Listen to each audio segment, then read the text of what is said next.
পড়াইতে দেরি করো, আমার বন্ধুর গোলাম হয়ে যাও।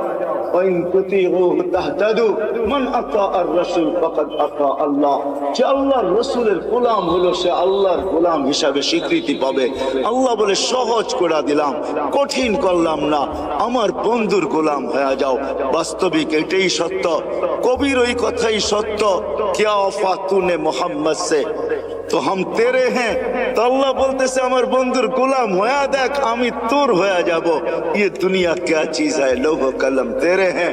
দুনিয়া আর কি জিনিস, সমগ্র জগৎটা তোর হাতে উঠায় দিয়া, যার কারণে সম্ভব ছিল।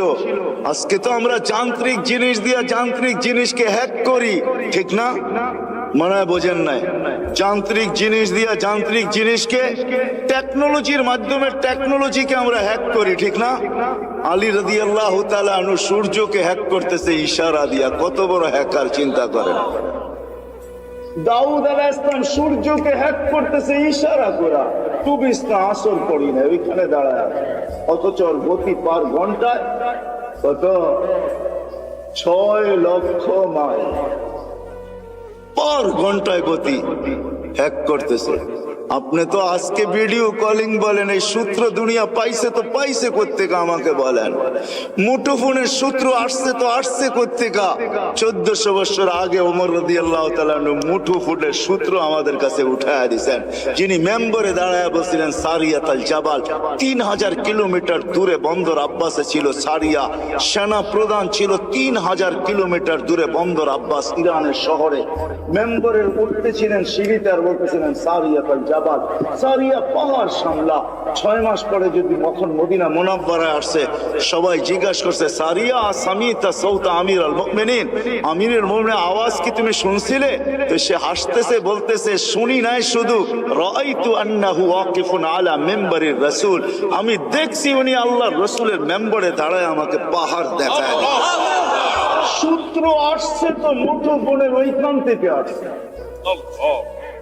ও মেরে দোস্ত, আমি কেমনে বুঝাবো আপনাদের, কেমনে বুঝাবো? কোত্থেকে জানি কই হারায় গেছি। এই ছোট্ট জীবনটাকে করা যেতে হবে। এই জন্য মুহাম্মদুর রাসূলুল্লাহর গোলামি যেই ব্যক্তি অর্জন করবে, যুবক কইরা দেখো না, মজা আসে তো আসে কতটুকু। হায় আমরা ভাবি লাইফ স্টাইল চেঞ্জ হইলেই রাগ হয় না। বাটারার মানুষ, আমাকে বাংলাদেশে ওয়াজ করতে হবে না, যদি পেন ড্রাইভের মতো আমার এইখান থেকে খোলা যাইতো, তাইলে আমি শুধু পর্দা লাগায় আপনাদেরকে দেখায় দিতাম আমার এখানে কত হাসি, কত কান্না, কত হাসি এখানে সেভ করা আছে, কত কান্না সেভ করা আছে। আমি গত মাসে 23 তারিখ আসছি আমেরিকা থেকে। আমি জানি দুনিয়ার উন্নত বিশ্বে কত কান্না, কত হাসি আমার এখানে সেভ করা আছে, আমাকে বুঝাইতে হবে না এগুলা। মেরে দোস্ত, লাইফ স্টাইল চেঞ্জ করলেই উন্নতি, আমরা সুখী হব না। না না না, মুহাম্মদুর রাসূলুল্লাহর গোলাম হইলে আখিরাতের জীবন শুধু বনা হবে না, দুনিয়াও। হায় হায়, চলেন বলেই দিই 2019-এ তো যেতে পারি না প্যান্ডামিকের কারণে।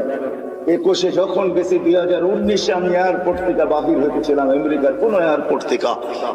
তো আমার সাথে এক মুসলমান ছেলে দাড়ি টুপিওয়ালা মাকে হুইল চেয়ারে নিয়ে আসতেছিল। যখন হুইল চেয়ার শেষ যেখানে গাড়িতে উঠাবে, তো মাকে কোলে করে উঠাইতেছিল। পাশেই আমি এক ইংরেজ মহিলাকে দেখতেছিলাম, চোখের পানি ঝরতেছিল। আমি জিজ্ঞাসা করছি তুমি কাঁদো কেন? বলে দেখ ওর মা মাকে ও বাচ্চার মতো কোলে করে গাড়িতে বসাইতেছে। আমার সন্তান কোথায় হারায় গেছে আমি জানি না। শুধু বৎসরে 2টা দিন, একটা দিন আমার কাছে আসে, যেদিন মাদার ডে হয়, একটা কেক নিয়ে শুধু আমার কাছে আসে, আর কোথায় হারায় গেছে আমি জানি। পায়ে হাত রেখা বলি আমাকে বুঝায়েন না আপনারা। আমি দুনিয়া চষতে চষতে ভিতরে সব শেষ হয়ে গেছে। দুনিয়ার কোন এরকম জায়গা নাই। কোরআনে যা আছে, যতটুকু আছে, আল্লাহ আমাকে চষায় ফেলছে।